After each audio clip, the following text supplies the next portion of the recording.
los estudios Telearte de Caracas, por cierto es del grupo Sonográfica que apoya este movimiento de los cantantes y es tremendo estudio, uno de los mejores de Latinoamérica. Hablando del estudio Telearte, estamos a nivel tecnológico internacional. Somos Cantantes te invita a formar parte de esta nueva historia. Telearte, o como lo conocen todos, La Colina, donde reviviremos la historia que se forjó acá. Somos Cantantes te invita a formar parte. Bienvenidos una vez más a la serie La Colina. Hoy tenemos un invitado de lujo, una persona que realmente nos va a dar inicio a este periplo musical del arte y la historia contemporánea de la música en Venezuela. Nada más y nada menos el señor Juan León. Juan, bienvenido una vez más a tu casa, a Sonográfica, donde somos cantantes, donde estaremos conociendo un poco más acerca de la historia de Telearte, donde tú eres uno de los grandes protagonistas, uno de los grandes ingenieros, digamos, en la última etapa de lo que ha sido Telearte. Así que bienvenido, las cámaras son tuyas. Gracias por la invitación, Peter. Es un placer para mí nuevamente estar por acá recorriendo los pasillos de Sonográfica, la que fue mi casa, desde que inicié en el mundo del sonido, la música, hasta que prácticamente cerró, pues, como que participé en la última etapa, cosa que no es muy agradable en ese sentido, ¿no? Porque la verdad que da lástima que se haya que hayan desaparecido. ¿No? Aunque Sonográfica todavía está allí dando a conocer mucho trabajo, recordando producciones que se hicieron y todavía impulsando algunos, porque he visto por allí algunos nuevos talentos, nuevas producciones, he visto algunos por allí. Pero bueno, aquí me inicié, no acá en la sede de Quinta Crespo, sino en Telearte. Bueno, una casa donde se hicieron grandes producciones a nivel nacional. Muchos artistas pasaron por allí de renombre, de gran renombre, por decirle algunos: Franco De Vita, Ilan Chester, Polina, Alquirí, Guaco, por allí. Fíjate, vamos a comenzar desde el principio. ¿Cuáles son los inicios de Juan León? ¿Cómo llegas tú? ¿Quiénes formaron parte de ese primer capítulo en tu historia con Telearte? Digamos desde el comienzo y de allí vamos desarrollando la historia. ¿Tienes tú en particular con Telearte? Bueno, bastante historia allí. Mis inicios en la parte del audio, del sonido, como muchos que están en el área, empezamos como los llamados minitequeros. Yo vengo de Río Chico, un pueblo barlovento. Allí teníamos una miniteca bastante modesta y nos gustaba el sonido. Éramos un grupo de amigos y trabajamos, pero nos gustaba hacer la cosa bien, o sea, buen sonido.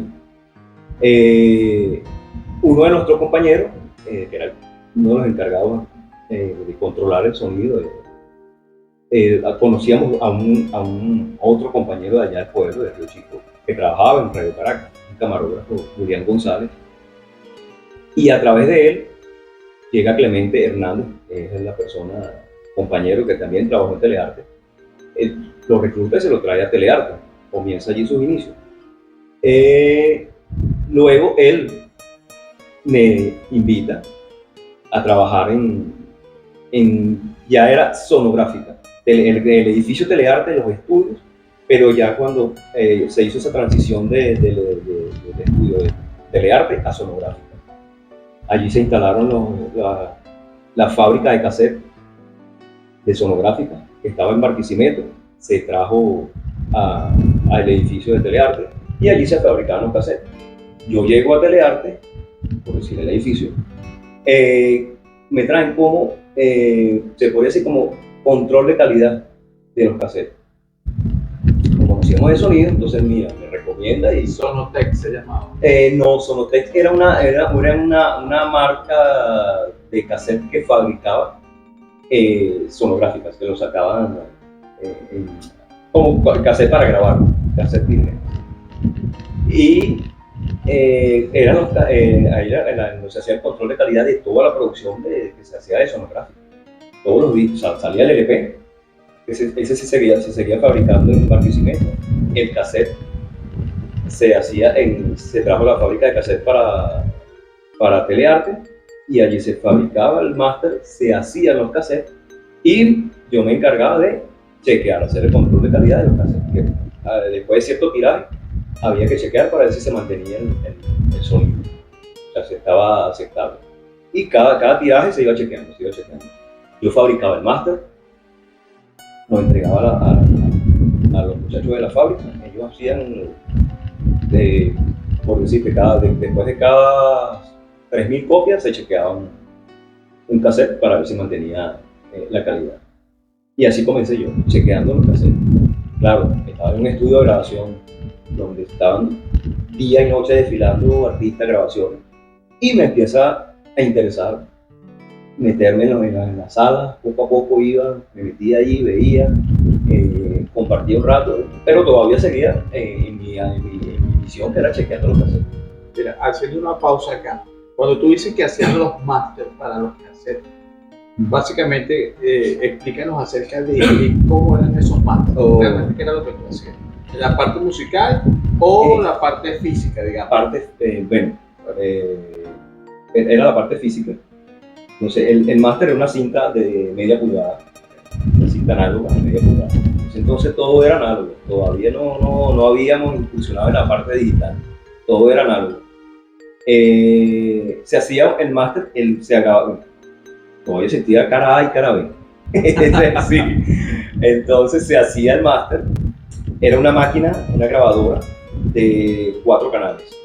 Entonces el máster se hace grabando left por el canal 1 y el right por el canal 3. Iba rodando en un sentido. Se grababa todo lo que duraba la cara A del cassette. Terminaba, se cortaba. Tenía que grabar primero el lado más largo, para que si el lado era más corto, viera dentro de la cinta.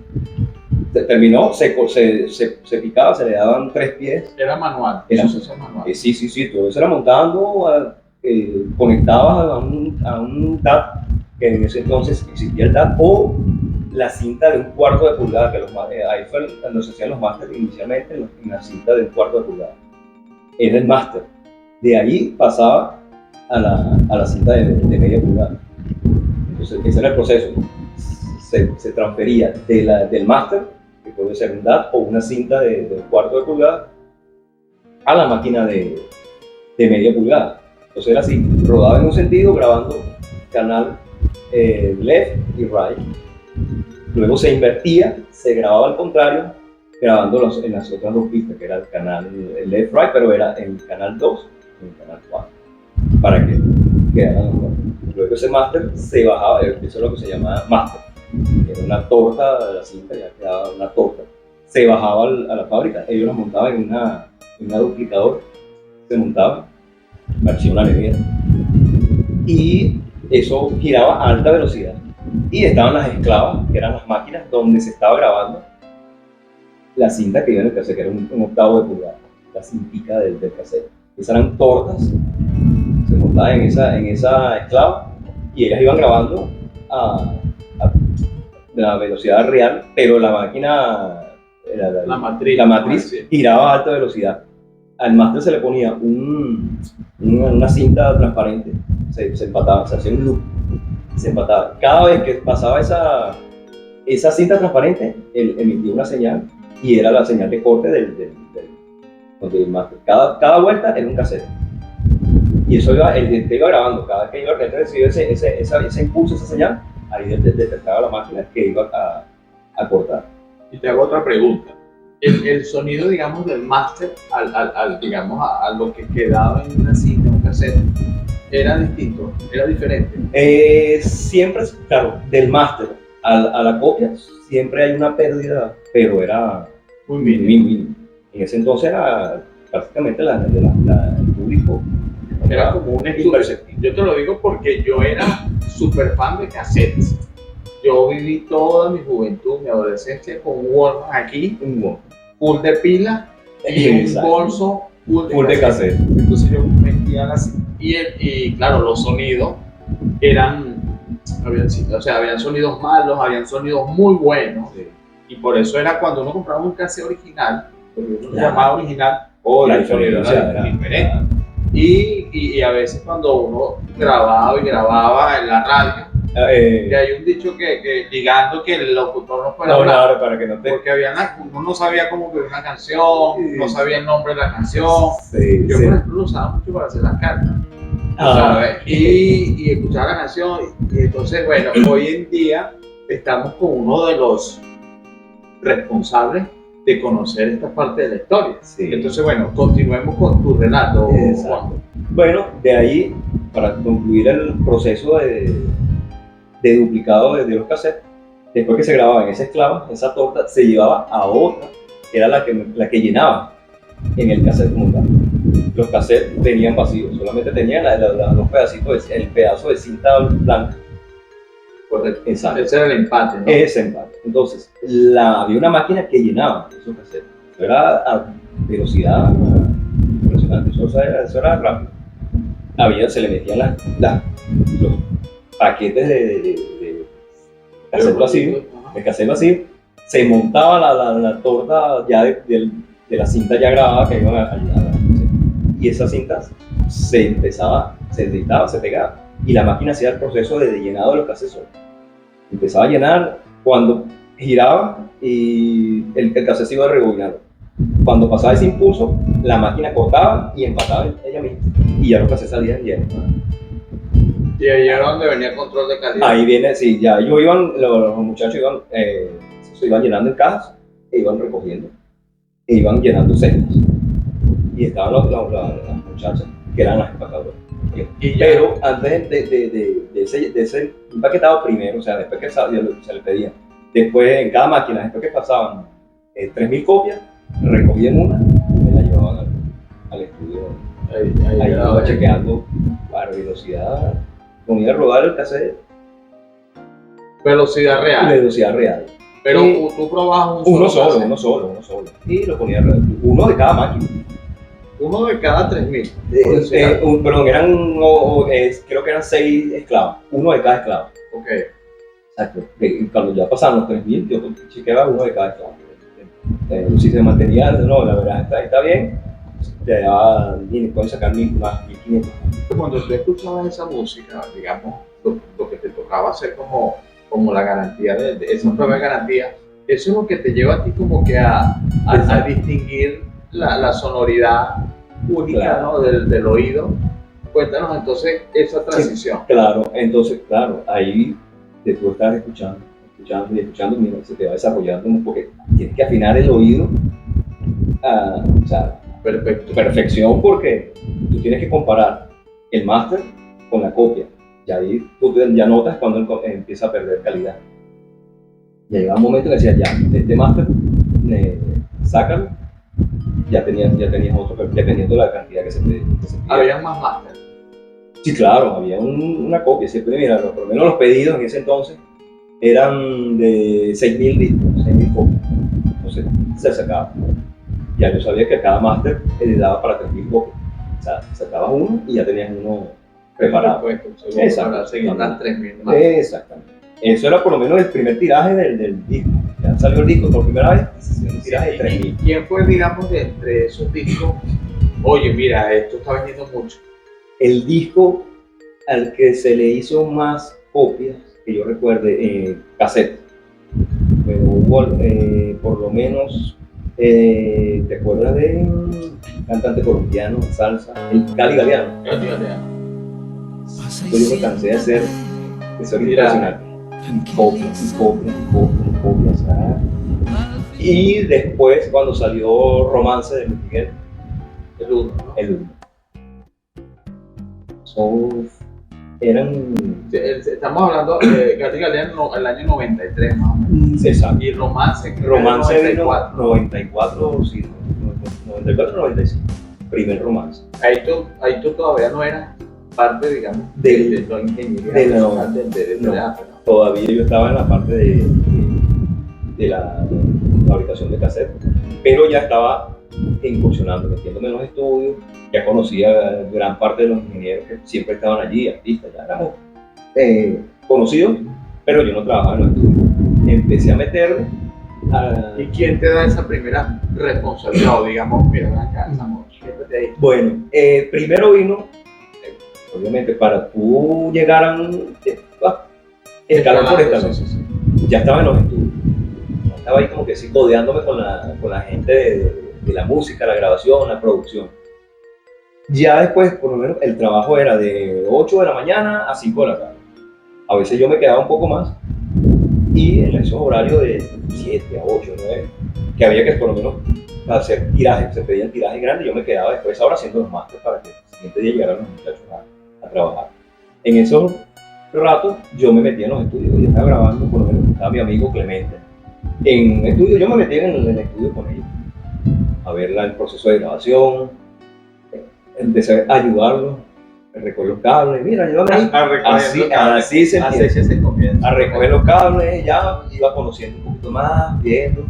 Me acuerdo que en ese entonces, uno de los productos que se estaba grabando en el proyecto, Zapato 3. Wow, hablando de eso. Zapato 3, ahorita me acuerdo el nombre del disco. Separación. Separación. Es, creo que el tercer disco. Y pues creo que fue el último que salió. Un solo brazo, Ese disco. Se está grabando Separación. Ahí participé bastante porque ya me metía más en el... estaba no grabando, pero sí los cables. Ya me hice amigo de Turbo Alnaverde, que fue el productor de ese disco. Con Jimmy Page, sí. Que trabajó con Jimmy Page, bueno, que en su puesto también trabajó con Tina Turner. O sea, eran gente de eso. Bueno, comencé a meterme ya, eso fue uno de los primeros proyectos donde yo me metía ahí, calculaba por allí, me mandaban a buscar un micrófono, mira, come un 414, ya lo hasta, iba al archivo, se lo pedía al muchacho del archivo y llegaba, veía al amigo cómo lo montaba, y chévere, y así fue conociendo poco a poco, metiéndome, ya más o menos empecé a conocer la microfonía, y chévere. Eran proyectos que se grababan a la par, por lo menos en ese proyecto también, en esos tiempos se estaba grabando un disco de Un Solo Pueblo, y también, o sea, en la mañana se grababa una pauta, en la tarde entraba la de Un Solo Pueblo, y así, ¿no? Entonces, manejando los géneros, rock, folclore, salsa, después en la noche, o sea, había de todo. Pero entonces ya conocí ya la microfonía, cómo se microfoneaba, empezaba a ver cómo se microfoneaba la batería, y ahí fue más o menos ya, me fue como que interesando más el área de... Agudizando tus sentidos musicales, tus oídos musicales. Yo recuerdo que estaban grabando en ese entonces un disco de Colina, el último disco que hizo Colina con Sonográfica, bueno, después que regresó Colina, es su primer disco, pues, después de su retorno. Lo estaba grabando Hermes Carreño, el Hermes Carreño, que más descansa, uno de mis mentores también, y lo conocí allí. Lo primero que le digo, tú eres amigo de Clemente, tú eres los minitequeros. Yo sí, eso es la guataca, eso es lo que tiene guataca, eso es lo que se necesita aquí, lo demás viene después. Y así fue, o sea, ya trajeron por lo menos una de las herramientas principales que era el audio.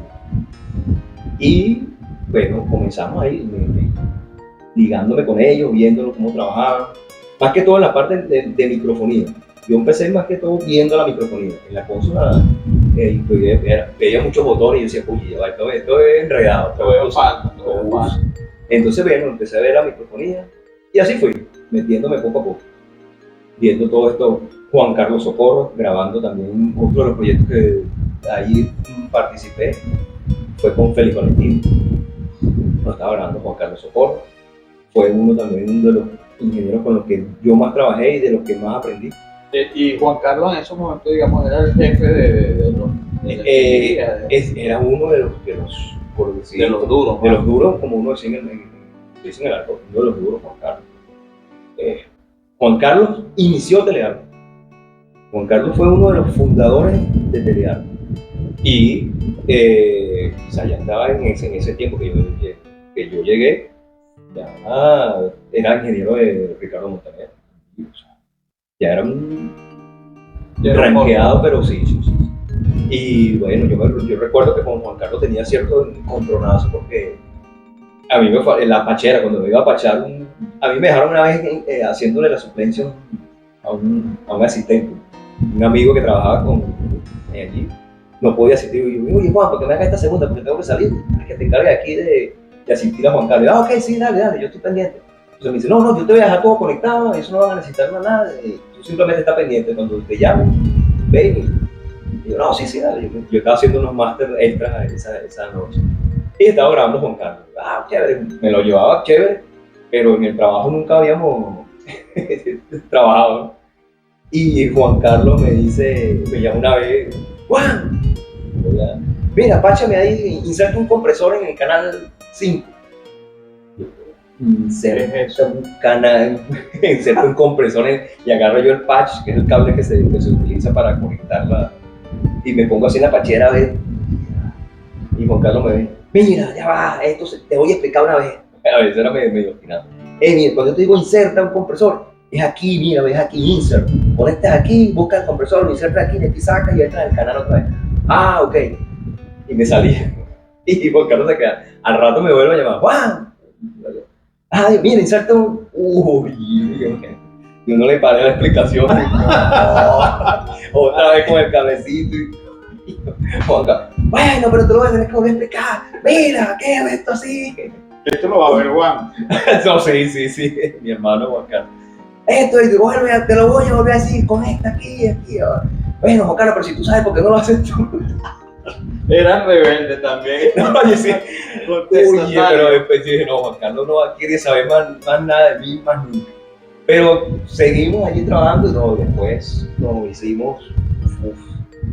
Juan Carlos, los discos que grababa él en Telearte, cuando no podía grabar él, los grababa, seguía la grabación.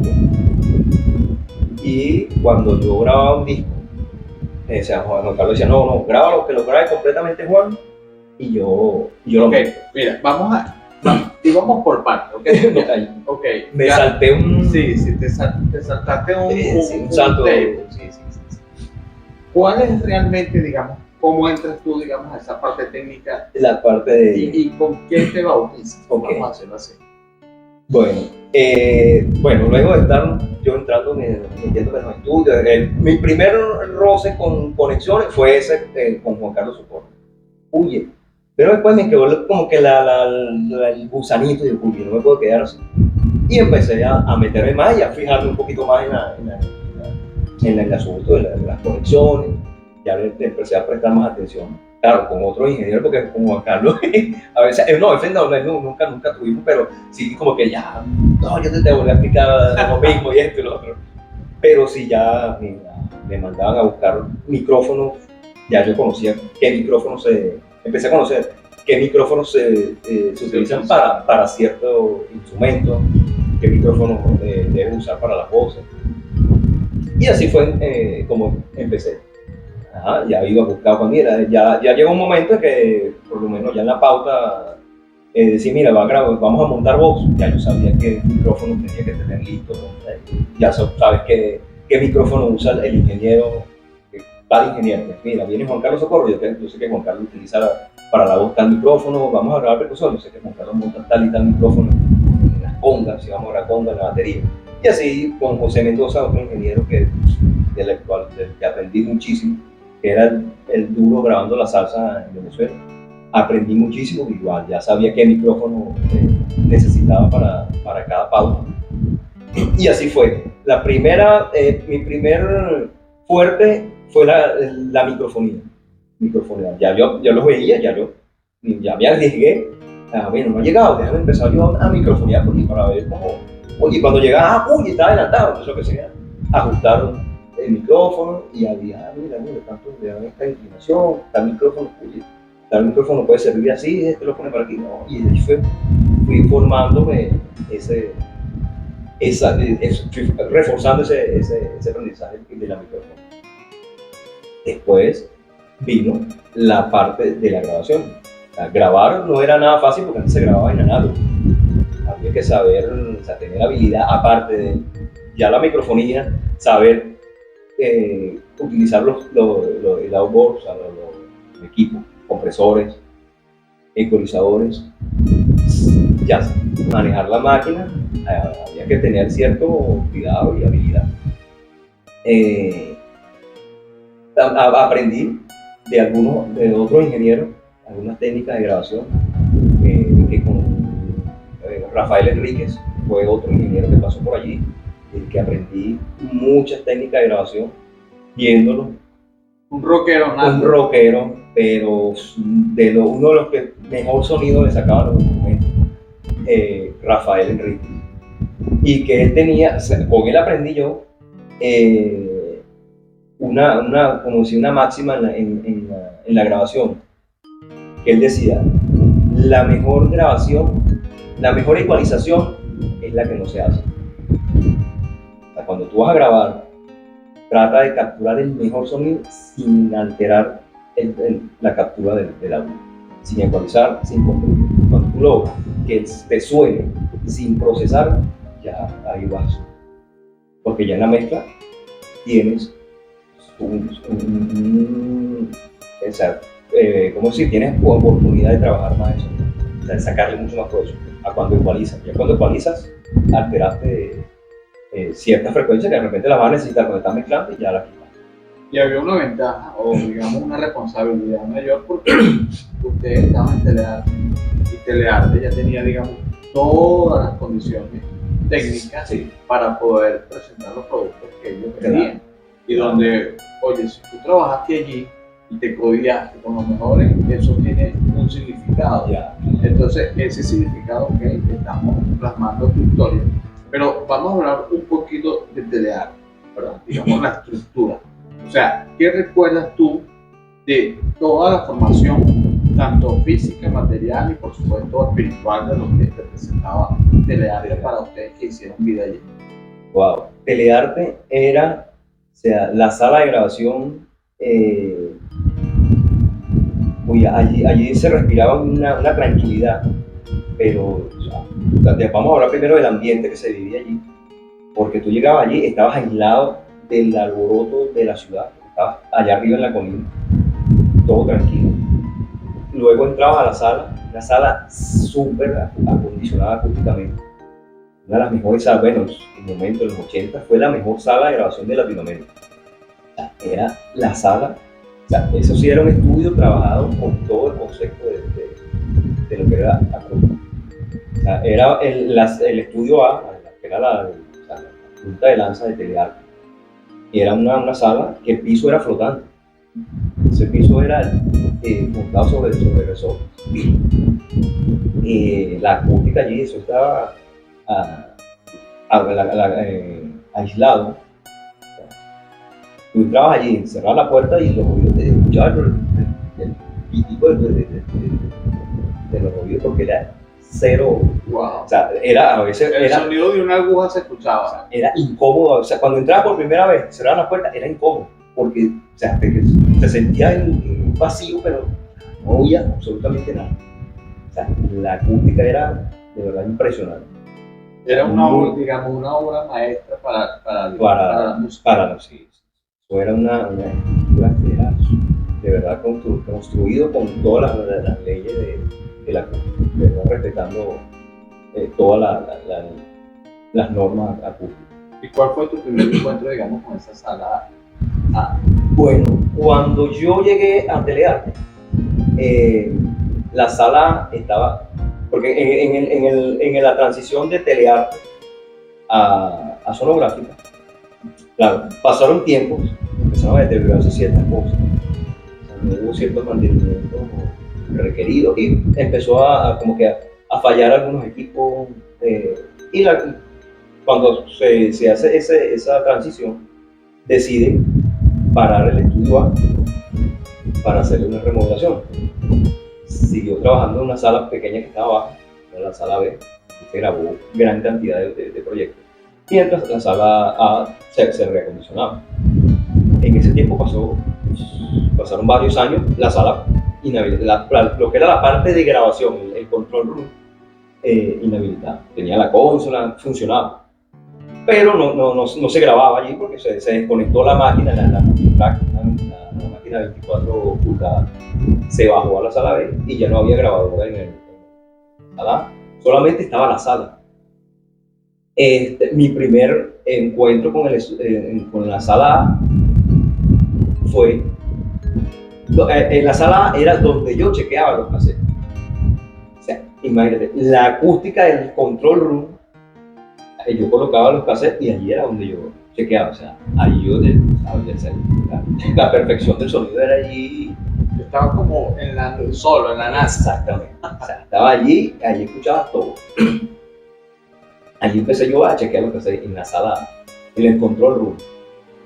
Después se pasó todo a otra sala mientras ahí se iba a comenzar el acondicionamiento. Y a veces había proyectos, porque después estaba la sala parada, se estaba grabando en la sala la sala de grabación era más pequeña, y a veces eran, por lo menos iban a grabar una sesión de cuerda, eran 20 personas, abajo no cabían. Entonces allí se empezó a utilizar la sala A, metíamos los músicos arriba, tiramos un snake desde el piso arriba por las escaleras y lo conectamos en la... Y todo era por control.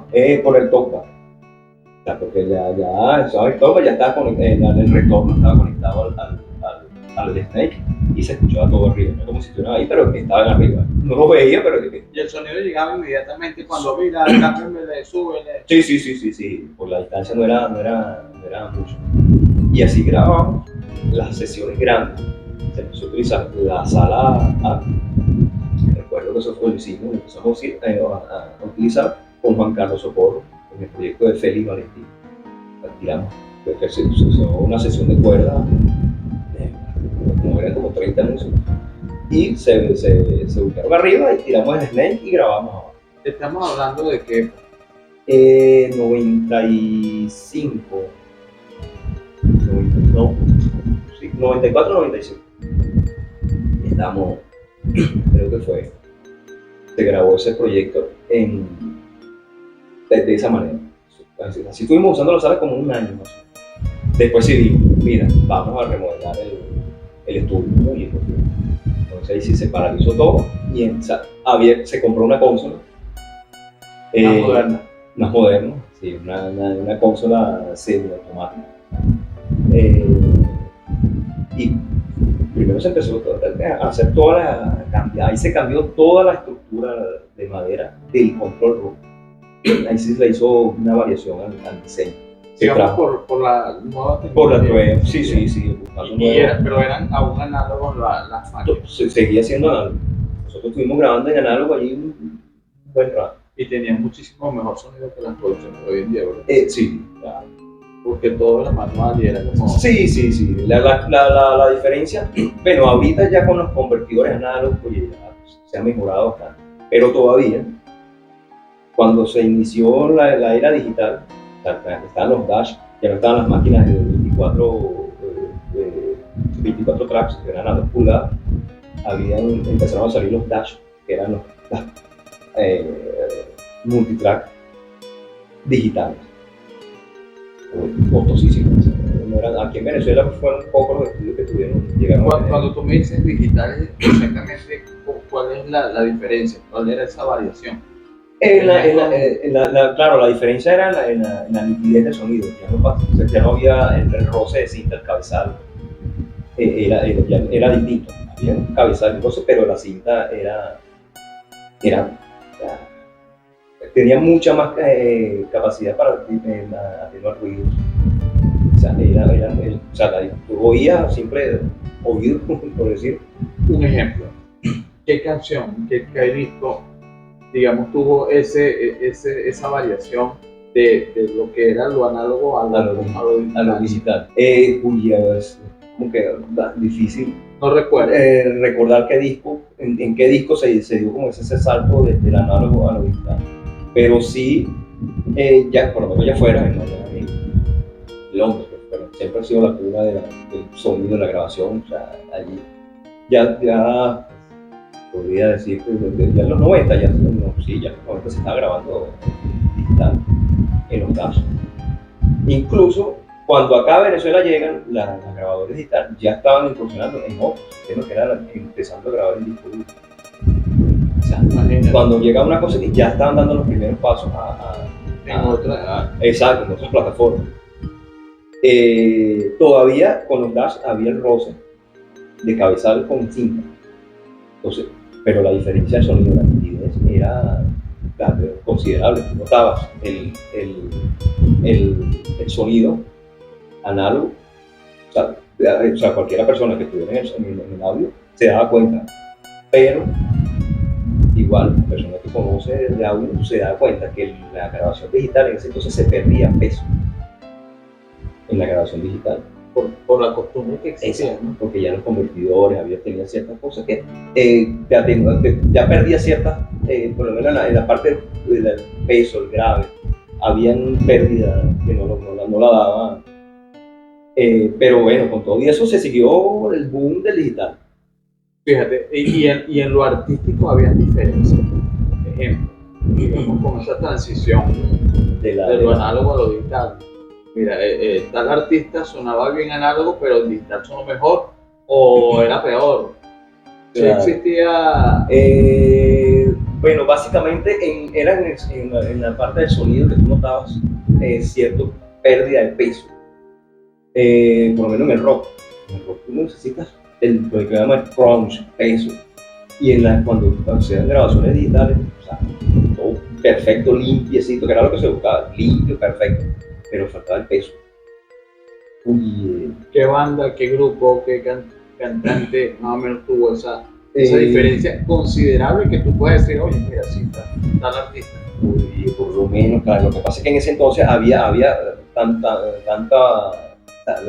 se mantuvo la mezcla de todo eso, entre análogo y digital, que lograr determinar cuál fue el primer disco y con cuál notaba la diferencia. Bueno, ahorita de verdad, ciencia cierta, no podía darte una con qué disco, pues. Un nombre exacto. Exacto, sí, porque hay una mezcla ahí pero la verdad que no me viene ahorita la producción donde tú pudieras decir, comparar. Eso podría ser como una tarea, puedo decir, para una segunda parte. Ya hemos adelantado un poco, digamos, tu participación con Telearte, pero ahora ya yo voy, digamos, a una pregunta más personal. Diga, ¿cuál es la primera responsabilidad que tú comienzas a tener en las instalaciones de Telearte ya como ingeniero? Como técnico.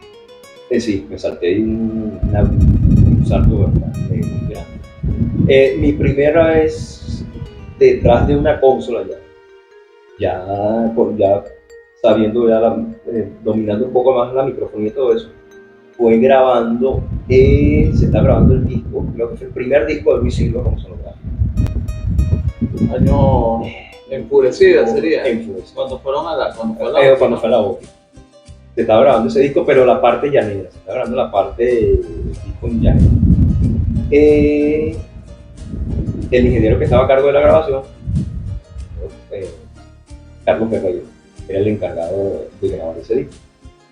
Él vivía en La Victoria. Todos los días venía a La Victoria para Caracas a grabar. Un día se le accidentó el carro, no llegaba y tuve que pararme yo y bueno, ya estaban los músicos, se está grabando las voces. Y nada, mira Juan, graba tú. Wow. Así, eso fue sin anestesia. Yo, wow. Entonces, no, tranquilo Juan, ya tú sabes que el micrófono se usa, ya tú sabes qué distancia lo tienes que ubicar, bueno, ya sabes. Pero bueno, vamos, pensé a lo que yo quiero. O sea, yo tenía más o menos mi conocimiento, pero muy, o sea, no era un disco de un principiante, no era una maqueta, era un disco y un artista ya en ese entonces ya Estaba pegadísimo. Ya tenía, o sea, recorrido, o sea, era de respeto ya en ese entonces. Bueno, digo yo, ya no conocía porque yo había asistido la bueno, nada, bueno, Carlos Guerreiro no puede llegar, bueno, vamos a comenzar a grabar hasta que él llegue. Bueno, sí, dale. Un micrófono, hice mi prueba, chequeé mis niveles y empecé a grabar. Ahí empecé yo grabando la voz de ese disco de música. Chévere, llegó Carlos Guerreiro, no llegó. No llegó. Al siguiente día, cuando llega, yo mira, antes de que comencemos nada, ande y escucha todas esas voces. A ver, como que porque yo entre los nervios y la cosa, como que se me nublaron los ojos. Yo sé, un poquito, no, o sea, por decir algo, no, pero, o sea, mira, o sea, yo escuché todo bien, pero mira, óyelo tú. Sí, demostrar Revisa, respeto también. exacto, revisa que todo haya quedado, todo haya quedado.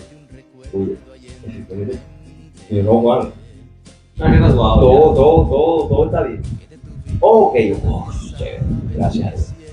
Pues seguimos, ya yo hice mi primera grabación, pues, porque fue ponchado las voz, pero lo de ponchar la voz en el análogo, eso es, hay que tener habilidad con los dedos, a ver, entrar y salir los ponchos. Porque ahí no había, oye, me equivoqué, vamos a un zoom, ahí no existía. Entonces, borraste, vamos a grabar otra vez. Wow. Ahí sí, porque a veces cuando habían detallitos en las voces que eran precisos, una palabra, la mitad de una palabra, hasta una S, se ponchaba. Y eso era fracciones de segundo. Uy, ya desarrollé esa habilidad, ¿no? Esta parte, ponchando en la máquina. Oye, y por lo menos por esa parte había o sea, dominio con la ponchando. Entonces, ya yo hice mi primera grabación, con mi voz, ya había como que, mira, Juan puede grabar. Claro, ya era como un alivio para todos ellos. Claro, porque algo ya estaban aquí. Y ya sabía que, oye, Juan, bueno, pero eso era voz. Tú se montas el micrófono ahí, pones tu voz para que no. Ajá. Pero ya grabar un instrumento, otra cosa, todavía no me había tocado. Viene la segunda oportunidad, creo que fue con Félix Valentino en ese proyecto también. Me tocó grabar unas maderas o algo así. Sencillo, pero porque era parte de los instrumentos de viento de una orquesta. Oye, grabé, pero no, está bien. Y así fui, pero en ese entonces eran cositas pequeñas. Y así fui hasta que ya, mira, termina de grabar tal cosa que me tengo que ir con Carlos. Oye, termina de grabarme esto que me tengo que ir. Ya estaba todo montado y microfoneado. Ya, yo tengo que terminar ahí con hasta que llegó un proyecto que estaba Rafael Enrique.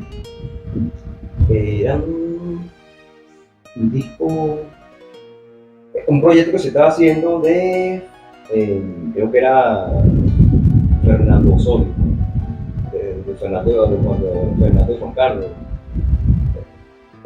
Se estaba haciendo un proyecto ahí, entonces primero se grabó el disco de Juan Carlos, no, de Fernando, después iba a hacer el de Juan Carlos.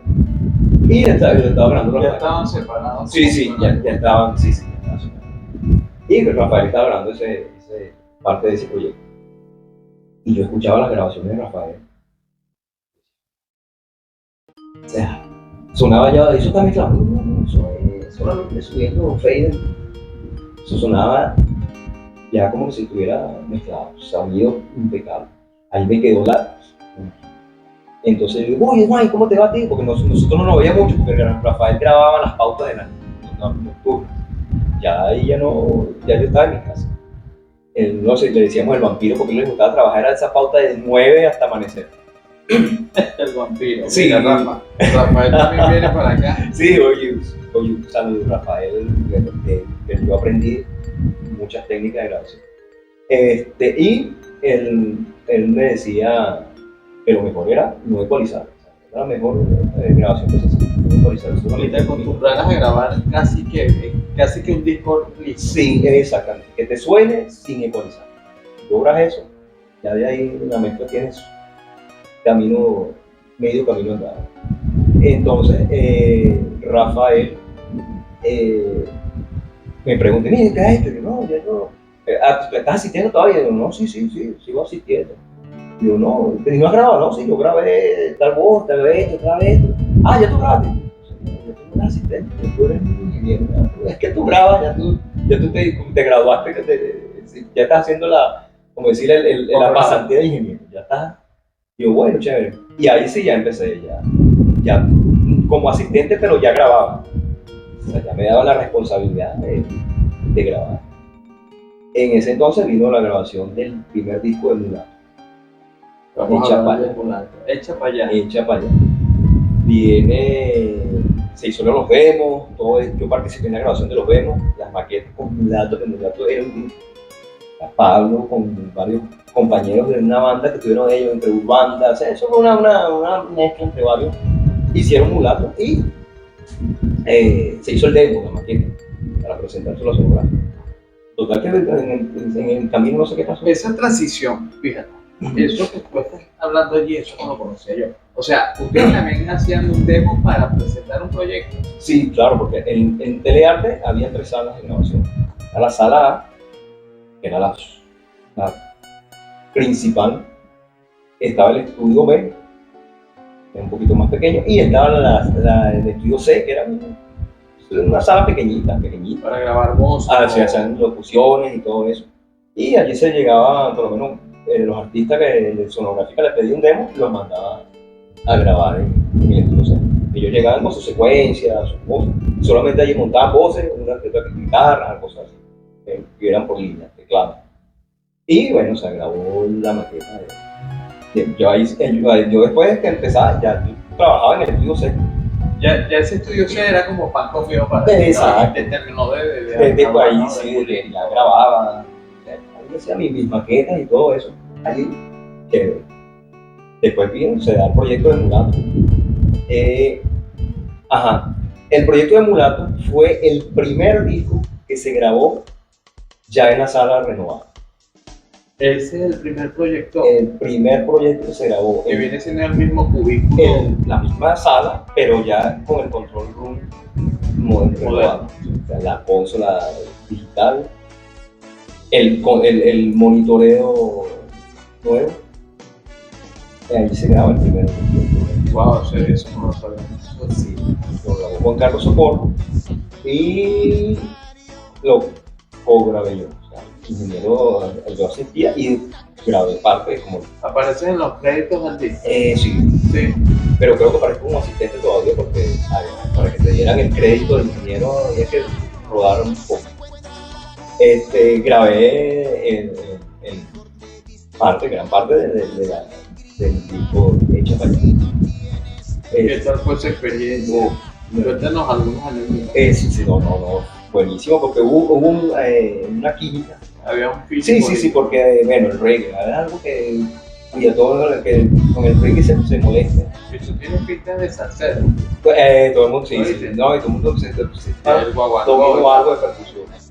Pero eso en los ritmos nos dominaba muy bien. Todo el mundo decía, uy, tú eres músico. Yo estudié algo de música también. De chamo, ya creo chico. Y la grabación de ese disco fue de verdad que una experiencia bien agradable, súper, porque el productor de ese disco fue Fernando Rojo. Y Fernando era muy súper receloso con los sonidos, ¿verdad? Porque él en ese entonces él hacía el programa en 92.9 de reggae, que era los sábados en la mañana. Él tenía un programa que era puro reggae, y bueno, o sea, dominaba el género. Ahí le dan esa y estaba en pleno furor de reggae. Sí. A él le dan la responsabilidad de producir el disco de Mulato. Y ese disco luego pasa a la serie esta Baywatch, ¿no? Que ahí es donde eso fue una estrategia que funcionó, fue un invento, una cosa que se idearon ahí. Creo que estuvo uno de los ideólogos de esa campaña fue Tito Correa, que estaba en Sonográfica. Se encargaba de los artistas, director artístico. Se le ocurrió de porque claro, cuando el tema del Watch ya un disco de Mulato tenía. Yo estaba rodando, pero nadie lo conocía. Fue el primer tema que sonó de allí, creo que fue Chapayán. Eso fue la locura. Bueno, durante la grabación de ese disco fue de verdad que bien agradable. Yo recuerdo que el tema de Chapayán, lo escuché en los comentarios cuando se hacía en la grabación, eso era como un tema para completar. Pablo se lo hizo a su mamá. Pablo se lo hizo a su mamá porque en ese entonces habíamos la crisis, en ese tiempo el dólar iba a los 95, y todo el mundo vuelto loco, la inflación. Bueno, y que madre no se preocupa la inflación. Entonces, y Pablo le hizo ese tema en honor a la cruz de su mamá y plasmó ese que bueno, funciona ahorita en cualquier momento ese tema. Y el tema no es un tema como para completar el Y resulta que y bueno, y ahí está ese tema que entonces comentamos pues que este es el disco donde tú haces tu primera incursión ya como que grabando así con más responsabilidad. claro, porque estamos trabajando con Juan Carlos Socorro, que es el ingeniero Por del disco, él es el ingeniero del disco. Fernando, que era bastante exigente, Fernando, porque él era muy exigente, pero la misma química que se desarrolló durante la grabación permitió que todo fluyera de una manera bien agradable. Allí yo grabé varias cosas, guitarras, unos bajos, unas voces. O sea, las cosas fluían, pero muy bien. Mira, ¿y cuál es la satisfacción cuando tú ya ves el producto? Cuando ya sientes y sobre todo que se convierte en un éxito. Wow. Exacto. O sea, tú te sientes, mira, o sea, es como que si cuando una madre da algo por algo así, la satisfacción que dices, wow. Cuando lo escuchas en la radio, no tanto cuando lo terminas, mezclaste el disco, uy, suena espectacular, sonó bello, el disco, mira, unos arreglos espectaculares, no lo oyes en la radio.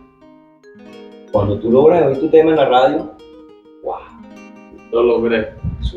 ese tema ese es maravilloso. Y se convierte eso en un ego.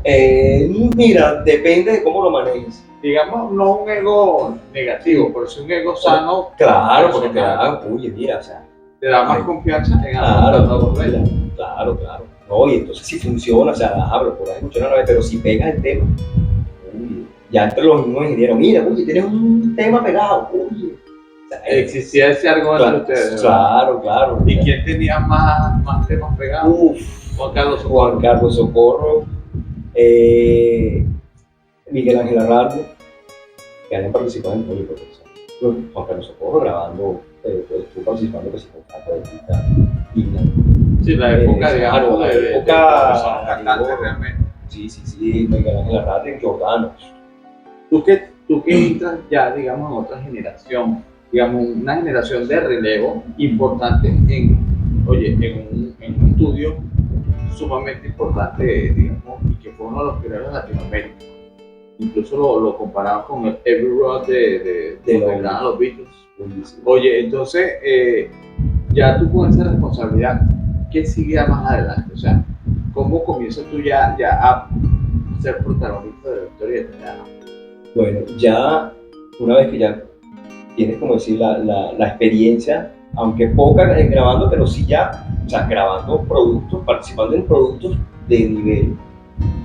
Y ya tú ves que por lo menos las participaciones en la grabación que hiciste, o sea, oye, están a la par de lo que, o sea, no tienes ningún detalle, mira, no vale, lo que yo grabé suena menos que no, porque ya tú vienes cumpliéndote con estos ingenieros, los productores que también eran súper exigentes.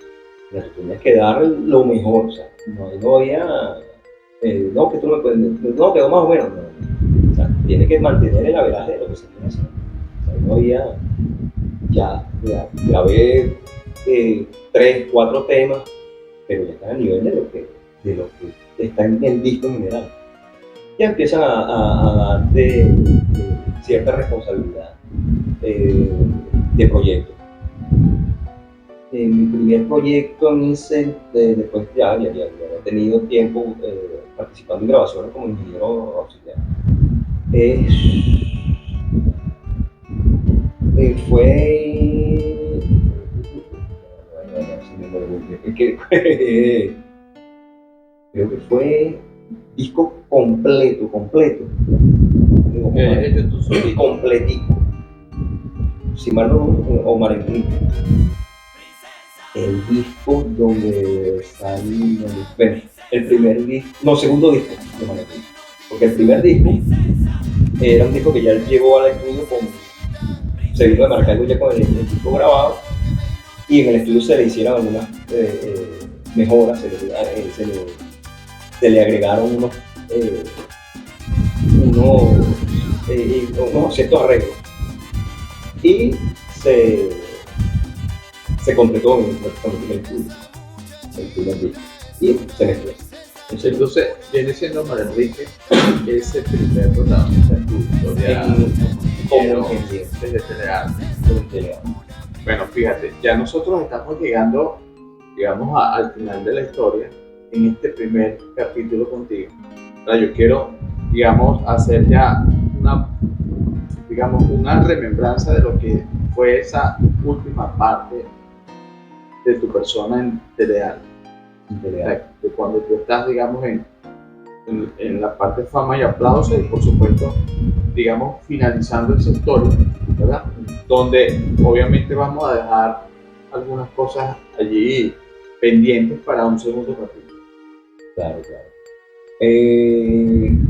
En Fama y Aplausos, eso fue en el año 2001, si mal no recuerdo. Pues nosotros terminamos Fama y Aplausos, después vino. Eso fue antes de John.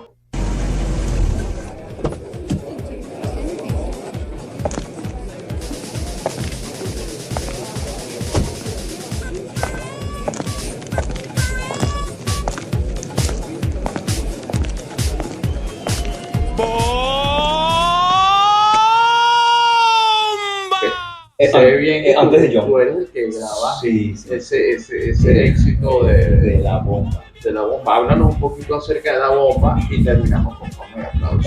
Claro. La historia con la grabación de John, yo ahí grabé como 4 temas de ese disco. El primero que fue un cover que se hizo de un tema que sonó mucho en Europa, sonando en Europa en ese entonces, la bomba. Y se trajo por la parte de la disquera Universal, en ese entonces fue cuando estuvo esa sesión de sonográfica Universal, y ellos trajeron esa idea, porque John había salido del grupo creo que se llama, creo que de la calle. Y entonces estaban como tratando de, mira, vamos a buscar a ver qué género trabajamos con John. Creo que es Himno de la Calle, si mal no recuerdo, porque me corrieron por allí alguien cuando era Y digamos que esa también es una nueva etapa, y quizás una de las últimas en lo que fue ese fervor con la nueva historia de sonográfica en un nuevo tiempo donde pegaron. Sí, porque allí empezó, claro, antes se trabajaba todo, la mayoría de los proyectos eran acústicos, y allí se empezaron a fusionar partes bastante electrónicas con el instrumento vivo. Ese proyecto estuvo a cargo de Luis Romero, y a él le encargan, mira, vamos a hacer un tema con John, vamos a ver cómo funciona, y le entregaron ese tema. Entonces, bueno, lo oímos, y él dijo, nada, vamos, querían que fuera exactamente al original. Luis se encargó de hacer el arreglo, bueno, por decirle el arreglo, o sea, de copiar todos los arreglos y hacer el tema exactamente igual. Grabamos todo y montamos la voz, y ahí nos buscamos la medida, mirando, esto lo trabajaron así, pero ya ahí sí ya estuve de lleno, grabación, todo. Entonces ya eras, digamos, Sí. ya un... Claro, ya en la grabación, porque yo grababa, pero todavía no había mezclado. Yo te comenté al principio que grababa y mezclaba, acompañaba en la grabación y mezclaba con Juan Carlos o José Mendoza, o sea, Carlos Ferrey, o sea, pero de mezclar, todavía no había tenido la oportunidad de mezclar un tema, o sea, ya de un artista. Exacto, había hecho demos, pero un tema así, ¿no? Luis Romero me dice, vamos a darlo. Grabamos, y montamos la voz y dije, bueno, vamos a mezclar. Y vamos a echar mucho. Mezclamos el tema, ahí nos dimos durísimo mezclando el tema. Y me acuerdo que ese tema se mandó a masterizar a Los Ángeles. ¿Es en Los Ángeles o Miami? No, creo que fue en Los Ángeles. Y eso era análogo, ¿no? Eso mandaban el material completo en avión. No, no, la mezcla, eso era análogo, grabado en análogo, de multiplaca. Y se mezclaba y se mandaba el DAT, en un cassette pero digital, al máster. Se hacía el máster en Los Ángeles. Fue que se hizo, pero wow, cuando regresó de allá, era un superpower. Sí. Recuerdo que allá estaba un ingeniero compañero de nosotros que fue y asistió ayer en el máster como para cerciorarse de que quedara como la orden que tenía. Y cuando regresó, se metió en la radio, la broma fue y todavía sigue sonando. Todo, sí. Todavía. Y pues ese fue uno el primer tema que yo, primer número 1. Entonces tienes ese récord, oye, mira, estamos hablando con uno de los responsables de la historia musical digamos, de los nuevos tiempos de la música, cuando ya la música comienza a tomar otra dinámica. Exacto. Y por supuesto, la industria pues también cambia muchísimo. Entonces, cuando tú pasas ya, digamos, a esa parte de Fama y Aplauso por esa transición. Sí, ya cuando Fama y Aplauso, ya yo tenía recorrido suficiente en telearte y en el medio, en la grabación, pues ya, o sea, tenía como que cierto reconocimiento, ¿no? Tanto por los productores como los ingenieros. Viene a Radio Caracas se le ocurre la idea de emular el reality Triunfo, Operación Triunfo, que se llama Operación Triunfo. Se hace acá en Venezuela un formato parecido. Y es el centro de operaciones, pues todo en telearte. Para eso se hizo una remodelación en la infraestructura de todo lo que era el área del edificio. Se montaron cámaras por todo, se remodeló todo. Se construyó la vivienda allí y para todo ese proyecto. Comienza el casting para la selección de los muchachos. Primero hicieron casting a nivel nacional, o sea, en las grandes ciudades del país se hicieron casting, eso era una locura. Después que se seleccionaron cierta cantidad de muchachos, se hizo un casting de todo eso en la Colina, en telearte. Y el que estuvo a cargo, juntamente con los productores del programa, Carlos Blanco, el señor Diony López, que está en cáncer, Ringo Jagua, que era el gerente de variedades en ese entonces, del canal. O sea, se hizo como una reunión y vamos a hacer el casting. Ya aquí, de aquí salen los que van a quedar en el programa. Y empezamos a hacer el casting. Se hace una selección. Yo participé en todo ese proceso. Me pedían ciertas opiniones y bueno, aporté ciertas opiniones y todo eso, hasta que se hizo se seleccionaron los 20 muchachos, creo que y se arrancó ese proyecto. Yo era el encargado de coordinar la parte de las grabaciones en el estudio. Éramos 2 ingenieros que estábamos a cargo de la grabación. Orlando Alvarado, un compañero de telearte, él está ahorita por Nueva York. Y yo grababa en la sala A, él grababa, por eso se grababa, se grababan como 23 temas. 23 temas. O sea, los temas que cantaba cada muchacho. Hubo un grupo que se hizo que se llama el Grupo de los 7, creo que se llama, que fueron unos que estuvieron como que a punto de clasificar, y como muchachos eran más, se hacía un tema para ellos y después un tema común. pero tocaban todos. Era un tema cada uno, el tema de los 7 y 22 temas más. Se grababan durante toda una semana. O sea, empezamos el lunes, o sea, el lunes entregaban el repertorio, tanto a los muchachos, mira, este tema que te tocó. El domingo hacían ellos el sorteo, creo. Hacían el sorteo y entonces, mira, te tocó todo.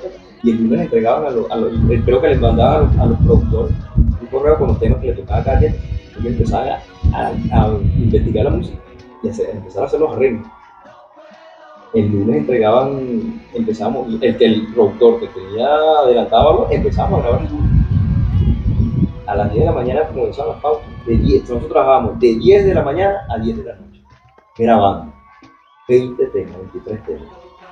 Músicos en vivo, eso no era secuencia, eran músicos en vivo, porque eso fue lo que se en este formato del programa, del reality, se trató de buscar que fuera en vivo, sonara en vivo y la grabación fuera en vivo. Todos los músicos arreglan y montaban por sesión, pero era grabado, era secuencia. Y se empezó a grabar, nosotros grabamos de lunes a miércoles, dejamos grabado todo. Los jueves empezamos a montar las voces. Los jueves como a las 2 de la tarde, ya cuando los años estaban calientes, empezamos a montar las voces. Miércoles montamos voces hasta el último día, seguíamos el jueves hasta las 2 de la tarde. Empezamos a mezclar a las 2 de la tarde hasta el viernes a las 2 de la tarde, o sea, 24 horas sin dormir, mezclando 23 temas. O sea, eso era posible. A las 2 entregábamos el máster para el video para la campiña y el máster video para Fabio. Y en esa época ya todos los demás, digamos, compañeros, ya cada quien había tomado como y ustedes habían quedado en responsabilidad de la parte de la ciudad. No, todavía allí habían ingenieros acá. Lo que pasa es que una parte nos abocamos a este proyecto y otros quedaron trabajando en otro, pero sí, todavía aquí en Venezuela había algunos, quedaba mucho. La elección empezó en el 2001, empezaron a irse gran parte de los miembros. Digamos que para concluir la parte contigo, ¿verdad? Yo quiero que tú hagas, digamos, una breve reseña de lo que ha sido, digamos, este primer circuito de tu persona en este de arte.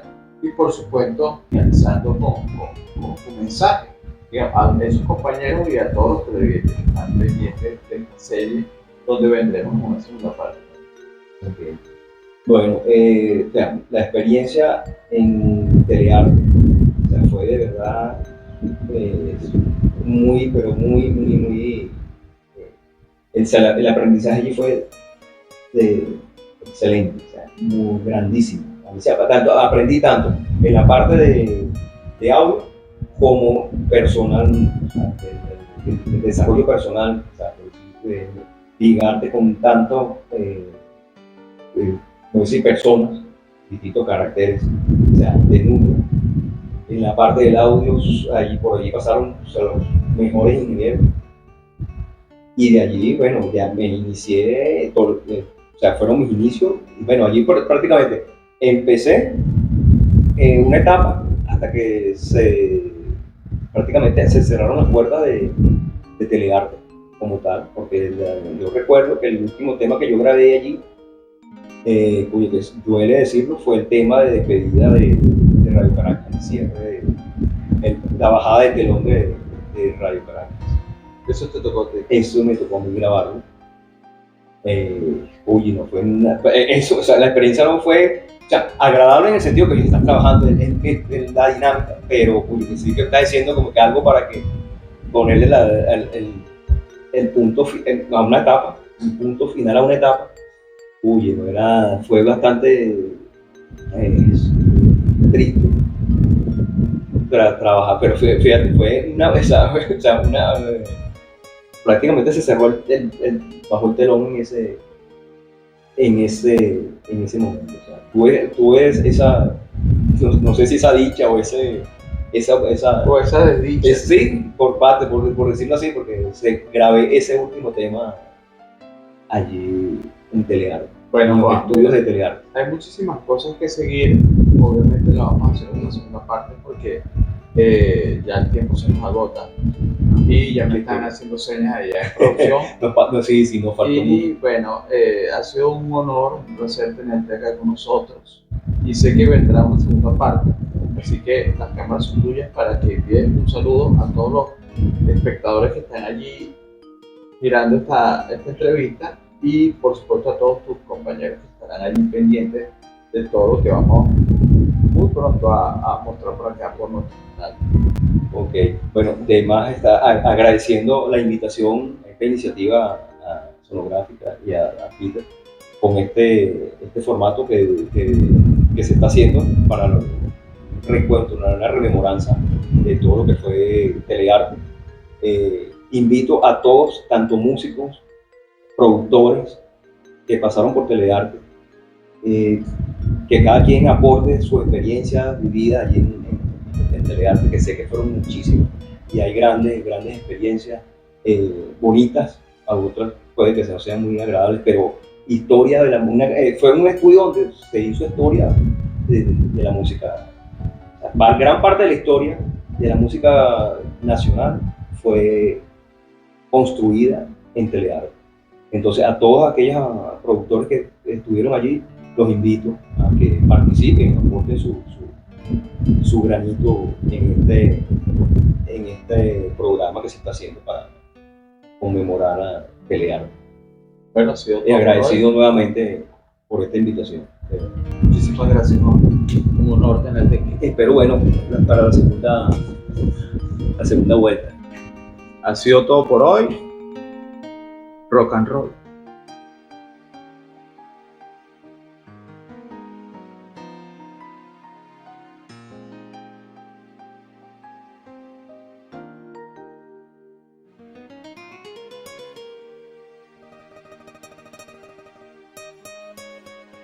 Somos Cantantes te invita a formar parte de